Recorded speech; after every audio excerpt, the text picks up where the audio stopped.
Bismillahirrahmanirrahim. Alhamdulillah. Alhamdulillahilladzi hadana lihada wa ma kunna linahtadiya lawla an hadana Allah. Wassalatu wassalamu ala rasulih Muhammad wa ala alihi wa ashabihi ecmaîn. Assalamu aleykum wa rahmatullahi wa barakatuh. Siz bizlerdi jaratıp şunday tuğra hidayet yolga salgan Allah subhanahu wa ta'alaga köptögön mактоолор bolsun. Jana siz bizlerdi ушундай туура жолго салбаганда, biz өкүнгөн бир коомдордун катарындагы кишилер болот элек. Бизге исламды, динди, аманатты, так жана даана жеткирип берген биздин сүйүктүү пайгамбарыбыз Мухаммад саллаллаху алейхи ва салламга Аллахтын салам, салаваттары болгон болсун. Сиздерге Аллахтын тынчтыгы, берекеси, жакшылыктары болгон болсун. Урматтуу мусулман бир туугандар, бүгүнгү кармаган орозоңуздарды Аллахым өзү кабыл кылсын. Башыбызда турган куттуу Рамазан айыбызды Аллахым мубарак айлардан кылып, бул айларда кылган ибадат жакшылыктарыбызды, кармаган орозолорубузду Аллахым өзү кабыл болгон ибадаттардан кылган болсун. Бүгүн сиздер менен карай турган темабыз Рамазан айындагы орозону каза кылганда аны кайсы учурда бүтүрөбүз, казасын кармайбыз. Же болбосо ошо Рамазан айындагы каза кылган орозону biz karma büteлекте экинчи Рамазан келип калса, экинчи Рамазандагы кармаган орозолор кайсысыга өтөт деген суроонун негизинде жооп катары ушул маселеге токтолобуз. Албетте, biz күнүмдүк жасап аткан ибадаттарыбызда, намаздарыбызда каза болгон намаздарды кантип аткарган сыяктуу эле, Рамазан айындагы орозонун дагы казасыны аткарып берүү бул мусулман кишиге милдет болуп эсептелет. Каза орозолорду кимдер аткарыш керек? Каза орозолорду атайлап тамак аш жеп алган кишилер казасын кармап беришет. Жана хайыз нифаста болуп калган кишилер казасын кармап беришет. Атайлап кускан кишилер каза болгон орозосун казасын кармап беришет. Эми ошолор орозону казасын качан кармаш керек деген маселе чыгат. Албетте, biz Кыргызстан мусулмандар дин башкармалыгы тараптан бүгүнгү күн Арапа күн, Рамазан акырлап жыйынтыкталып атканда, бүгүн Арапа күн, эртең айт күн деп жарыялайт. Ошо айт күнү каза орозо кармайбы, нафил орозо кармайбы, жалпы эле орозо кармоо айт күндөрү макрух болуп эсептелет.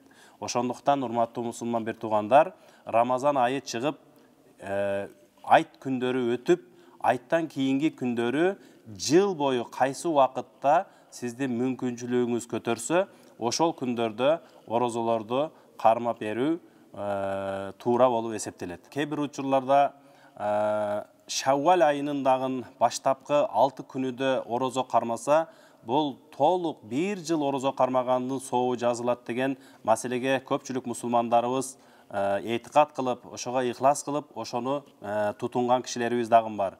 Эгер казасы бар кишилер ошо Шаввал айындагы 6 күндүк орозону дагы кармап бүткөндөн кийин, андан кийин казасыны кармаса дагы жакшы болот.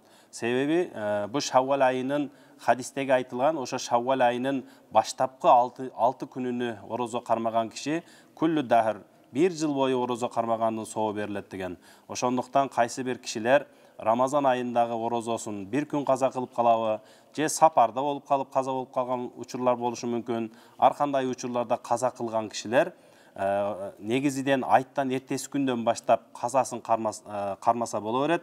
Бирок Шаввал айындагы 6 күндүк орозону дагы кармайт элем деген кишилер ошо Шаввал айындагы 6 күндүк нафилди кармап, андан кийин Рамазан айындагы каза кылган орозосуну кармаса туура болот. Эми кайсы эле нерсенин казасын эртерээк бергенге аракет кылышыбыз керек. Жалпы эле жашообузда, урматтуу мусулман бир туугандар, азыр мына бүт бар жок мындай экономикалык тартыштык, ар кандай жетишпестиктердин айда жашап аткан учурларыбыз бар. Бирөөдөн карыз алсаңыз деле, пендеге карыз болсоңуз деле, Аллахка карыз болсоңуз деле, ошону тезирээк төлөгөнгө, тезирээк бүтүргөнгө, тезирээк аткарып ордуна койгонго аракет кылышыбыз керек. Бул күнүмдүк жашообузда дагы колу кошуналар менен, туугандарыбыз менен, тааныштарыбыз менен, досторубуз менен бир мамилелер болгон болсо, карызга бир мамилелер алыш бериш болгон болсо, ошо карызды дагы эртерээк бергенге аракет кылыш керек. Ошондой эле намаздардын казасын дагы, орозонун казасындагы мүмкүн болушунча эртерээк котулганга аракет кылыш керек. Себеби ар бир жан өлүм ачуусун тартат дейт. Куллу нафсин заиқатул маут. Ар бир жан сөзсүз өлөт. Бул дүйнөдө кимге канча өмүр берилген, ким канча убакыт, канча жыл жашайт, аны жалгыз гана Аллах билет.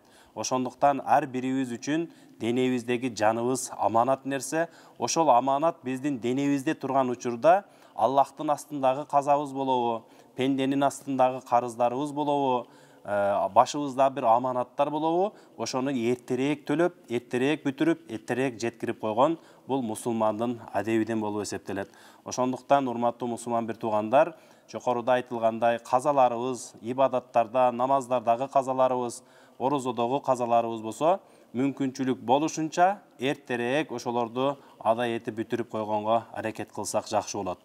Эми ушул темабызга улай Рамазан айындагы казаны бир жыл бою кармабай калып, экинчи Рамазан келип калса, анда Рамазан айы киргенден баштап биз экинчи Рамазандагы орозону кармап кете беребиз. Мурдагы Рамазандагы карызыбыз 1 күн болобу, 5 күн болобу, ал туруп турат. Рамазан айындагы күндөр кадимки эле жаңы Рамазандын күндөрү тутулуп кете берет.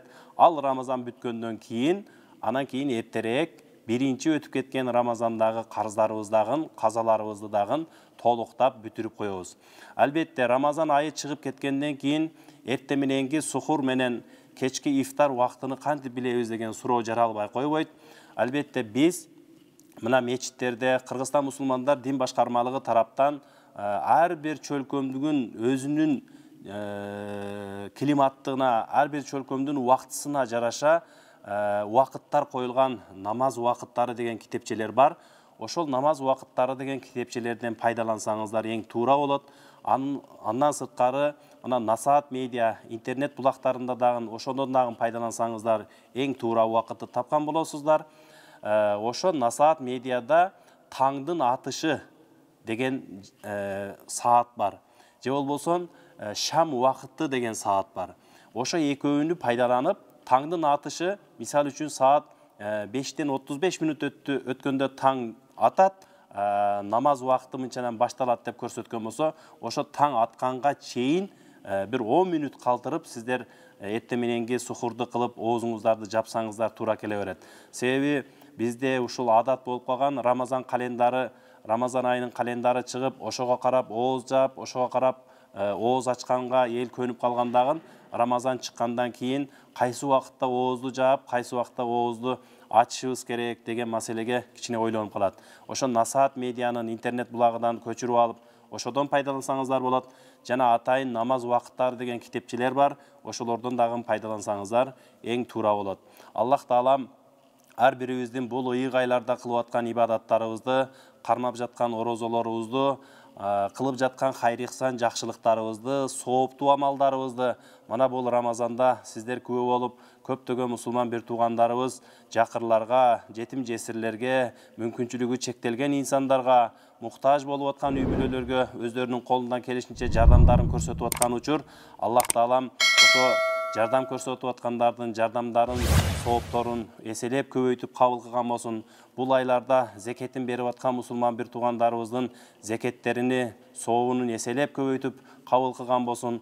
Жана ошол мүмкүнчүлүктөргө жетпей аткандарыбызга Аллах таалам бизди дагы ошондой көп ибадат кылып, көп жакшылыктарды кылып, бирөөлөргө кайрымдуу боло турган инсандардын катарга баарыбызды кошкон болсун. Бул айларда кылган ибадаттарыбызды, жакшылыгыбызды Аллахым өзү кабыл кылган болсун. Баарыңыздардын туткан орозоңуздар кабыл болсун. Келечектеги астыбызда келаткан айт күндөргө, мусулмандар үчүн эң кымбат болгон майрам күндөргө баарыбызды Аллахым аман жеткиргенге баарыбызды насип кылсын. Ассаламу алейкум ва рахматуллахи ва баракатух. Рамадан